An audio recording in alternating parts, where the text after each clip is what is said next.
செந்தில் ஒரு சாதாரண நடுத்தர வர்க்க ஐடி ஊழியன். தினமும் காலையில் எழுந்து டிராஃபிக்கில் சிக்கி ஆஃபீஸ் வேலைகளை முடித்துவிட்டு வீட்டிற்கு வரும்போது அவனுக்குள் ஒரு விதமான சலிப்பும் அழுத்தமும் குடிகொண்டிருக்கும். ஆனால் அந்த அழுத்தத்திற்கு ஆஃபீஸ் வேலை மட்டும் காரணம் இல்லை. அவன் வீட்டிற்குள் நுழைந்ததும் கேட்கும் அந்த ஒரு சத்தம்தான். அவனது 65 வயது தாய் சாந்தா மூட்டு வலியினாலும் லேசான ஞாபக மறதி நோயினாலும் படுக்கையிலேயே முடங்கி போனவர்.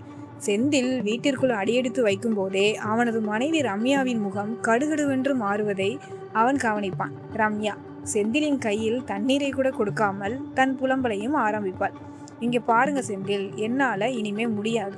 காலையில எந்திரிச்சதுல இருந்து உங்க அம்மாவுக்கு சமைச்சு போடுறது, அவங்க ஞாபகம் இல்லாம சிந்துறத சுத்தம் பண்றது, மாத்திரை எடுத்து கொடுக்கறதுன்னு எனக்கு மூச்சு விடக்கூட நேரம் இல்லை. நாமும் கல்யாணம் ஆகி 5 வருஷம் ஆச்சு. நாம் 2 பேரும் தனியாக எங்கேயாவது ஒரு ட்ரிப் போக முடிஞ்சதா? இல்லை நிம்மதியாக ஒரு சினிமாவுக்கு தான் போக முடியுதா? உங்கள் அம்மாவுக்கு மாதம் மாதம் ஆகிற மருந்து செலவுக்கே உங்கள் சம்பளத்தில் பாதி போயிடுது. நாம் எப்போ தான் நமக்கு பிடிச்சதை வாங்குறது? எப்போ தான் நமக்கான வாழ்க்கையை வாழ்கிறது? செந்தில் ஆரம்பத்தில் ரம்யா, அவங்க என் பெத்த அம்மாடி, கொஞ்சம் பொறுத்துக்க என்று சமாதானம் சொல்வான். ஆனால் தினமும் இதே சண்டை, இதே புலம்பல் நடக்கும்போது செந்திலின் மனதிலும் அந்த சுயநல நஞ்சு மெல்ல மெல்ல பரவ தொடங்குகிறது. ஆமாம், அம்மாவுக்கு தினமும் மருந்து வாங்கி தருவதும் அவங்களை கவனிப்பதும் தான் நம்முடைய முன்னேற்றத்துக்கு தடையோ என்று அவன் யோசிக்க ஆரம்பிக்கிறான். கடைசியில் மனைவியின் அழுத்தத்திற்கும் தன் சுயநல எண்ணத்திற்கும் அடிபணிந்து தாயை யாருக்கும் தெரியாமல் ஒரு முதியோர் இல்லத்தில் சேர்க்க முடிவெடுக்கிறான். ஒரு ஞாயிற்றுக்கிழமை காலை நேரம் செந்தில் மெதுவாக தாயின் அறைக்கு செல்கிறான். அறையில் ஒரு விதமான பழைய மருந்துகளின் வாசனை வீசுகிறது. தாய் சாந்தா படுக்கையில் அமர்ந்து ஜன்னல் வழியாக வெளியே பறக்கும் பறவைகளை பார்த்து கொண்டிருக்கிறார். செந்தில் தன் குரலை சற்றே தழுதழுக்க வைத்துக்கொண்டு பொய்யாக சொல்கிறான். அம்மா, உனக்கு உடம்பு ரொம்ப பலவீனமா இருக்குல்ல, உன்னை ஒரு நல்ல பெரிய ஹாஸ்பிட்டல்ல சேர்த்து முழுசா செக்அப் பண்ணி ட்ரீட்மெண்ட் கொடுக்கலான்னு இருக்கேம்மா. அந்த டாக்டருங்க 24 மணி நேரமும் கூடவே இருந்து பார்த்துப்பாங்க. இன்னைக்கு நாம் அங்கே போகலாமா? சாந்தா மெதுவாக திரும்பி மகனை பார்க்கிறார். அந்த பார்வையில் ஒரு தாயின் ஏக்கம், ஏமாற்றம், நிலைமையை உணர்ந்த அமைதி அனைத்துமே இருந்தது. அவருக்கு உண்மை புரிந்துவிட்டது. தன்னை மருத்துவமனைக்கு கூட்டிக் கொண்டு போகவில்லை, ஏதோ ஒரு முதியோர் இல்லத்தில் தள்ளப் போகிறான் என்று. ஆனால் சாந்தா எந்த கேள்வியுமே கேட்கவில்லை, கத்தவில்லை, அளவில்லை. சரிப்பா, உனக்கு எது வசதியோ அப்படியே செய் என்று அமைதியாக சொல்லிவிட்டு தன் நடுங்கும் கரங்களால் தனக்கென இருந்த ஒரே ஒரு சிறிய துணிப்பையை எடுத்துக்கொள்கிறார். அவரை ஒரு காரை வரவழைத்து ஆதரவற்ற இல்லத்தில் சேர்த்துவிட்டு வருகிறான் செந்தில். வீடு திரும்பியதும் அவனுக்குள் ஒரு பக்கம் நிம்மதியும் மறுபக்கம் ஒரு சிறிய உறுத்தலும் இருக்கிறது. மனைவியோ, அப்பாடா, இனிமேலாவது நம்ம சுதந்திரமா வாழலாம் என்று சந்தோஷப்படுகிறாள். தாயின் அறையை சுத்தம் செய்து வேறு ஏதேனும் பழைய பொருட்கள் இருந்தால் தூக்கி எறிவதற்காக செந்தில் அந்த அறைக்குள் நுழைகிறான். படுக்கைக்கு அடியில் ஒரு பழைய மரப்பெட்டி கிடக்கிறது. அதை வெளியே இழுத்து திறக்கிறான். உள்ளே சில பழைய துணிகளும் ஒரு கைரேகை தேய்ந்த பழைய நோட்டு புத்தகமும் சில மெடிக்கல் ரிப்போர்ட்டுகளும் இருக்கின்றன. செந்தில் சும்மா பிரட்டி பார்க்குறான்.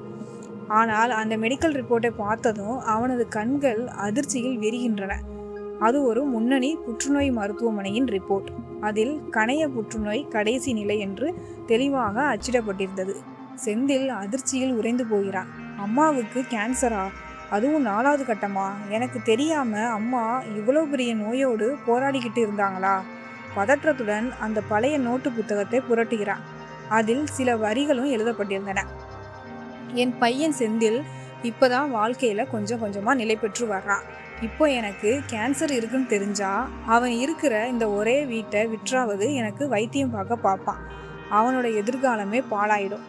எனக்கு எப்படி இருந்தாலும் ஆயுசு முடிஞ்சு போச்சு. அதுக்காக என் பையனோட கஷ்டப்பட்டு சம்பாதிச்ச பணத்தை வீணடிக்க எனக்கு விருப்பம் இல்லை. அதனால தான் இந்த விஷயத்தை யார்கிட்டையும் சொல்லாமல் மறைச்சிட்டேன். என் பையன் சந்தோஷமா இருந்தா அதுவே எனக்கு போதும். இதை படித்ததும் செந்திலின் தலையில் இடி விழுந்தது போல் ஆகிறது. ஐயோ, அம்மா தனக்கு கேன்சர் இருந்தும் என் பணம் வீணாக கூடாதுன்னு அதை மறைச்சிட்டு என் வீட்டுக்கு சுமையாக இருக்கக்கூடாதுன்னு தான் நான் கூப்பிட்டதும் அமைதியாக முதியோர் இல்லத்துக்கு போனாங்களா? செந்தில் கதறி அழ தொடங்கிறான். நான் எப்பேற்பட்ட பாவி! தன் உயிரையே பொருட்படுத்தாம என் எதிர்காலத்தை பற்றி யோசிச்ச என் அம்மாவையா நான் சுமைன்னு நினைச்சேன் என்று தன் கன்னத்தில் தானே அறைந்து கொள்கிறான். செந்தில் தன் மனைவியின் பேச்சை கூட கேட்காமல் காரை எடுத்துக்கொண்டு அந்த முதியோர் இல்லத்தை நோக்கி பைத்தியக்காரன் போல் விரட்டுகிறான். வழியெல்லாம் அவளது கண்களில் கண்ணீர் வழிகிறது. அம்மா, என்னை மன்னிச்சிடுமா, உனக்கு என்ன செலவானாலும் பரவாயில்லை, என் வீட்டை வித்தாவது உன்னை காப்பாத்துவேன் என்று மனதுக்குள் புலம்பிக் கொண்டே இல்லத்தையும் அடைகிறான். அங்கே சாந்தா ஒரு மரத்தடியில் அமைதியாக அமர்ந்து தைப்பதற்கு துணியை எடுத்து வைத்து கொண்டிருக்கிறாள். செந்தில் ஓடிப்போய் அவளது காலில் விழுந்து கதறுகிறான். அம்மா, என்னை மன்னிச்சிடுமா, உனக்கு கேன்சர் இருக்கிற விஷயத்த ஏமா என்கிட்ட மறைச்ச? என் பணம் வீணாயிடுந்தானே சொல்லல? நான் எதை வித்தாவது உன்னை காப்பாத்துவேமா, வாமா, உடனே வீட்டுக்கு போலாம். சாந்தா அதிர்ச்சியோடு மகனை பார்க்கிறாள். பிறகு மெதுவாக அவனது கையை பிடித்து எழுப்பி நிறுத்துகிறார். அவளது முகத்தில் எந்த உணர்ச்சியுமே இல்லை. கேன்சரா? எனக்கு எந்த கேன்சரும் இல்லையப்பா. உன்கிட்ட யார் சொன்னது? செந்தில் குழப்பத்துடன் தான் கொண்டு வந்த அந்த மெடிக்கல் ரிப்போர்ட்டையும் டைரியையும் தாயிடம் நீட்டுகிறான். சாந்தா அந்த காகிதங்களை வாங்கி பார்க்கிறார். உதட்டில் ஒரு லேசான கசப்பான புன்னகையும் அரும்புகிறது. பெருமூச்சை ஒன்று விட்டு சொல்கிறார். அட லூசு பையா, இது ஏன் ரிப்போர்ட்டே இல்லை. இது உன்னோட அப்பா இறப்புக்கு 10 வருஷத்துக்கு முன்னாடி வந்த கேன்சர் ரிப்போர்ட். அவர் இறக்க போறதுக்கு முன்னாடி தன் நோயை பற்றி எழுதிய டைரி இது. அவரோட பழைய ஃபைல்கள் கூட சேர்ந்து கிடந்திருக்கு. செந்தில் அப்படியே உறைந்து நிற்கிறான். அப்போ அம்மாவுக்கு கேன்சர் இல்லையா? அவனது மூளை வேலை செய்ய மறுக்கிறது. சாந்தா மெதுவாக எழுந்து நின்று செந்திலின் கண்களை தீர்க்கமாக பார்க்கிறார். இப்போது அவளது குரலில் ஒரு தாயின் பலவீனம் இல்லை, மாறாக மகனின் போலியான பாசத்தை தோலுரிக்கும் கூர்மை இருக்கிறது.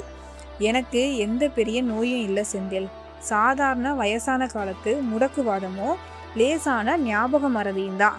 ஆனா நீயும் உன் மனைவியும் என்னை வீட்டை விட்டு அனுப்ப எவ்வளவு யோசிச்சிங்க, எவ்வளவு சண்டை போடுறீங்கன்னு எனக்கு தெரியாதுன்னு நினைச்சியா? நான் காலையில நீ கூப்பிட்டதுமே எந்த எதிர்ப்பும் சொல்லாம அமைதியா ஹோம் வர ஒத்துக்கிட்டதுக்கு காரணம் எனக்கு நோய் இருக்குன்ற பயத்தால இல்லை. நான் பெத்த பையனுக்கு நாம ஒரு பாரமா ஆயிட்டோமே, நம்ம வீட்டை விட்டு தள்ள போறானேன்ற அவமானம் என் மனசை உடைச்சிடுச்சு. அதனால தான் நான் எதிர்ப்பு எதுவுமே சொல்லாமல் அமைதியாக கிளம்பி வந்தேன். இப்போ நீ ஓடி வந்து என் காலில் விழுந்து அழுறியே, இது என் மேலே இருக்கிற நிஜமான பாசம் இல்லைப்பா. நான் சாக போகிறேன்னு தெரிஞ்சதும் உனக்குள்ளே வந்த குற்ற உணர்ச்சி. அந்த குற்ற உணர்ச்சியில் இருந்து நீ தப்பிச்சு நீ ஒரு நல்ல பையன்னு உனக்கே நீயை நிரூபிக்க தான் என்னை கூப்பிட வந்திருக்க. சாந்தா செந்திலின் கையை மெதுவாக விடுவிக்கிறார். உனக்கு என் மேலே நிஜமான அன்பு இருந்திருந்தா நான் சாக போகிறேன்னு தெரிஞ்சதும் ஓடி வந்திருக்க கூடாது. நான் சாதாரண நோயாளியாக இருக்கும்போதே என்னை உன் அம்மாவாக ஏற்றுக்கிட்டு வீட்டிலையே வச்சு காப்பாற்றிருக்கணும். எனக்கு இந்த இல்லம் ரொம்ப அமைதியாக இருக்குப்பா. நீ உன் வாழ்க்கையை பார்க்கப்போ. சாந்தா திரும்பி கொண்டு தன் வேலையை பார்க்க தொடங்குகிறாள். செந்தில் பதில் பேச வார்த்தைகள் இன்றி தன் போலி அன்பும் சுயநலமும் அம்பலமானதை நினைத்து தலகுனிந்து நிற்கிறான். பெற்றோர்கள் நமக்கு சுமையே இல்லை. நாம் அவங்கள சுமையாக நினச்சி பண்ணுற தப்புக்கு காலத்துக்கும் நாம் தான் தண்டனையாக அனுபவிக்கிறோம். அம்மா என்கிறது நாம் கஷ்டப்படும் போது கூப்பிடுற பேரு மட்டும் இல்லை, நம்ம கஷ்டத்தையே தன்னோடதாக மாற்றிக்கிற ஒரு உன்னதமான உயிர். இதே மாதிரி வாழ்க்கையோட யதார்த்தையும் மனித மனங்களின் உண்மையான பக்கங்களையும் உணர்த்தும் முறை கதைகளை நீங்கள் கேட்க விரும்பினால் மறக்காமல் நம்மளோட கீர்த்தி ரியல் டாக் சேனலை சப்ஸ்கிரைப் பண்ணிக்கோங்க. இந்த கதை உங்களை யோசிக்க வச்சுருந்தா லைக் பண்ணி உங்கள் நண்பருக்கும் ஷேர் பண்ணுங்கள். உங்கள் கருத்துக்களை கீழே கமெண்ட் பாக்ஸில் சொல்லுங்கள். அடுத்து ஒரு சுவாரஸ்யமான கதையோடு உங்களை சந்திக்கிறேன். நன்றி.